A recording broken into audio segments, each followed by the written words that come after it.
আপনারা কি জানেন যে আপকামিং জিএসটি কাউন্সিল মিটিংয়ে, যেটা জুলাই এন্ডে বা আগস্ট ফার্স্ট উইকে হতে চলেছে, সেটার মধ্যে ইনভার্টেড ডিউটি স্ট্রাকচার নিয়ে রিফর্ম হতে পারে। আর এই ইনভার্টেড ডিউটি স্ট্রাকচারের রিফর্ম হলে কোন কোন সেক্টর ওইটাতে লাভবান হবে, সেটা নিয়ে আজকে রাত্রে একটা ডিটেল ভিডিও পোস্ট করবে।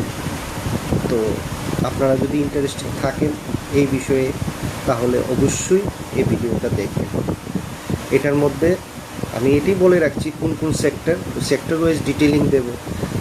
ফার্স্ট সেক্টর হচ্ছে coal industries, second renewable energy sector, textile industries, fertiliser, footwear, food processing, infrastructure and EPC sector. এগুলি নিয়ে ডিটেল একটা ভিডিও আজকে রাত 7:30টার পর আপলোড করব। আপনারা যদি ইন্টারেস্টেড থাকেন এই বিষয়ে, তো অবশ্যই এই ভিডিওটা দেখবেন।